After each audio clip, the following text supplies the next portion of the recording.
నేనెప్పుడు పదవుల కోసం రాజకీయాలు చేయనని పవన్ కళ్యాణ్ గారు చాలా సీరియస్ స్టేట్మెంట్ ఇచ్చారు. అట్ ది సేమ్ టైం మీరు కూడా ఎవరు ఇలా పదవుల కోసం పార్టీలో పనిచేయకండి. అలాగే వేరే పార్టీల వాళ్ళు ఎవరన్నా కూడా ఈ పదవుల గురించి వీటి గురించి అనవసరంగా మాట్లాడినా మీరెవ్వరూ కూడా రెస్పాండ్ అవ్వకండి అని చెప్పి క్లియర్ కట్ స్టేట్మెంట్ ఇచ్చి ఈ మేరకి ఒక లెటర్ని కూడా శ్రేణులందరికీ కూడా జనసేన శ్రేణులకి రాశారు పవన్ కళ్యాణ్ గారు.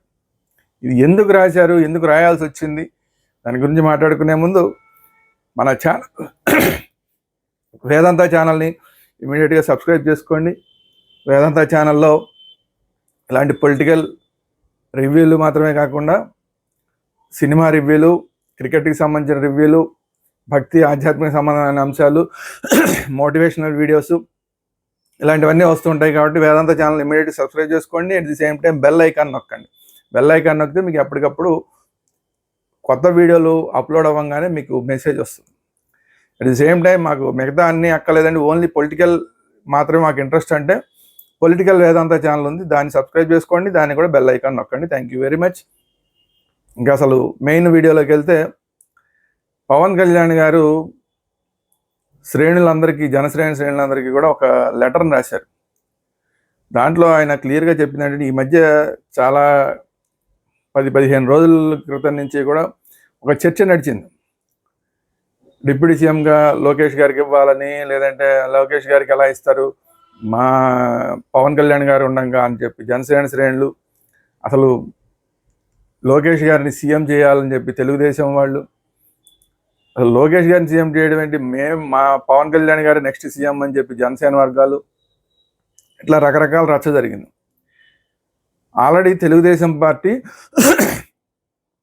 చంద్రబాబు నాయుడు గారు దావోస్లో ఉండగానే అక్కడి నుంచి అందరికీ మెసేజ్ పంపించారు, ఎవరు కూడా ఈ డిప్యూటీ సీఎం వ్యవహారం మీద అసలు ఎవరు మాట్లాడకండి అని చెప్పి. అక్కడితో తెలుగుదేశం వర్గాలు కొంతవరకు మాట్లాడకుండా ఉన్నా కూడా మళ్ళీ లోకేష్ గారి జన్మదినం సందర్భంగా జరిగిన అక్కడక్కడ నియోజకవర్గాల్లో జరిగిన ఫంక్షన్స్లో మళ్ళీ లోకేష్ గారి డిప్యూటీ సీఎం అని ఒకళ్ళు, సీఎం అని ఒకళ్ళు, కొంతమంది మాట్లాడారు. At the same time Janasena party నుంచి కూడా అందరికీ ఫోన్లు వెళ్ళినాయి. స్పోక్స్ పర్సన్స్కి కానీ, దీని మీద మాట్లాడిన వాళ్ళకి కానీ, వీళ్ళందరికీ కూడా అందరికీ ఫోన్లు వెళ్ళినాయి. ఎవరు మాట్లాడకండి, డిప్యూటీ సీఎం అంశం మీద ఎవరు మాట్లాడకండి అని చెప్పిన తర్వాత కూడా నిన్నగాక మొన్న అక్కడ ఒక నియోజకవర్గంలో పవన్ కళ్యాణ్ గారే నెక్స్ట్ కాబోయే సీఎం, అసలు మా వల్లనే అసలు తెలుగుదేశం పార్టీ అధికారంలో ఉంది, లేకపోతే అసలు తెలుగుదేశం పార్టీకి అధికారం ఎక్కడ దక్కేది, లోకేష్ అసలు మంత్రి ఎట్లా అయ్యేవాడు, చంద్రబాబు నాయుడు గారు ముఖ్యమంత్రి ఎట్లా అయ్యేవారు అని చెప్పి ఒక ఫ్లెక్సీ ఏదో వేశారు. సో ఈ గొడవ అనేది చెప్పిన తర్వాత కూడా కావాలని కొంతమంది కంటిన్యూ చేస్తున్నారు. ఈ కంటిన్యూ చేస్తున్న వాళ్ళల్లో జనసేన వాళ్ళు ఉన్నారు, తెలుగుదేశం వాళ్ళు ఉన్నారు. జనసేన తెలుగుదేశం ముసుగులో కొంతమంది వైసీపీ వాళ్ళు కూడా ఇలాంటి పనులు చేస్తున్నారన్న వార్తలు వస్తున్నాయి. సో ఈ మొత్తం వ్యవహారం చూసిన తర్వాత గట్టిగా ఒక మెసేజ్ ఇవ్వాలి.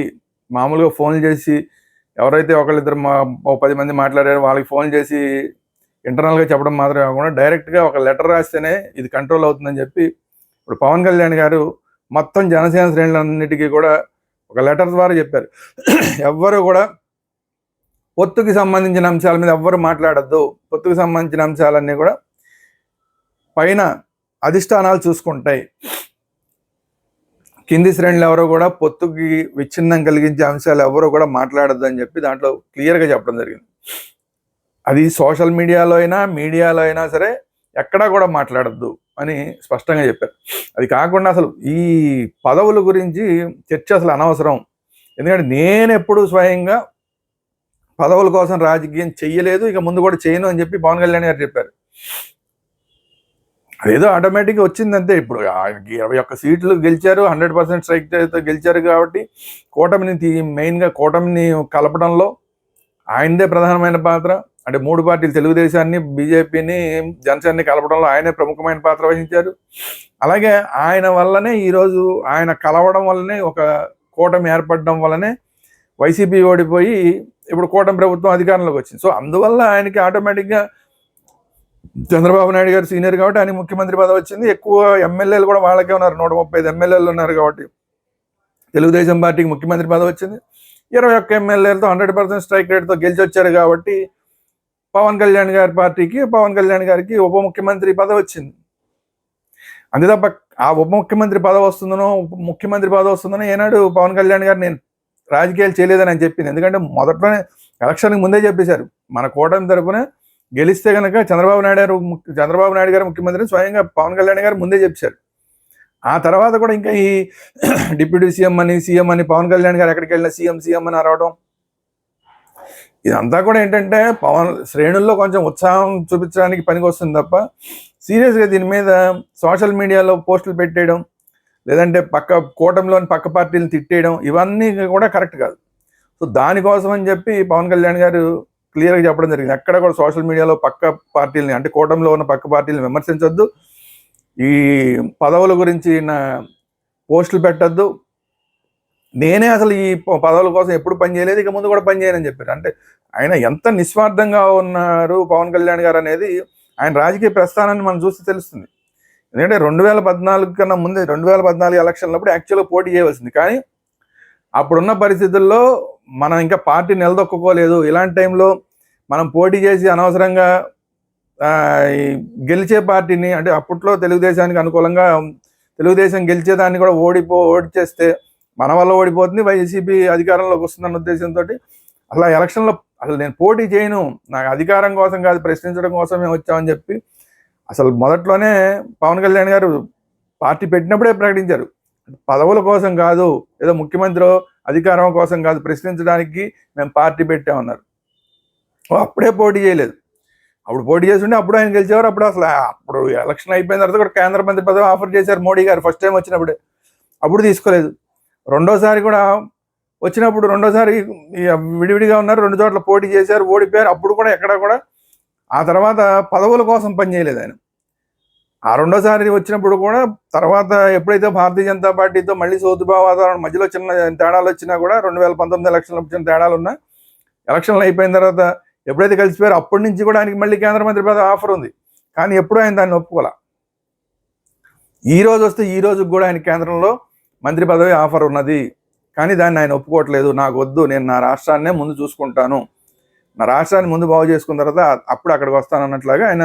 అంటే ఏ రోజు ఇక్కడ డిప్యూటీ సీఎం అనేది రాజ్యాంగబద్ధమైన పదవి కాదు, అంటే మంత్రి కింద లెక్క. ఇక్కడ కూడా ఇక్కడ రాష్ట్రంలో మంత్రి కన్నా కూడా కేంద్రంలో మంత్రి అంటే ఇంకా పెద్ద హోదా, అంటే ముఖ్యమంత్రితో సమానమైన హోదా అది. ఆ హోదా ఇస్తా అన్నా కూడా ఇప్పుడు ఆయన తీసుకోవట్లా.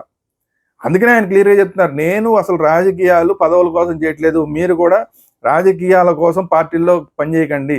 ఎందుకంటే ఇప్పుడు ఆయన మీద చాలా ఒత్తిళ్ళు ఉన్నాయి, నాకు ఈ పదవి కావాలి, నాకు ఆ పదవి కావాలని చెప్పి జనసేన వర్గాల నుంచి చాలా ఒత్తిళ్ళు వస్తున్నాయి, సహజం.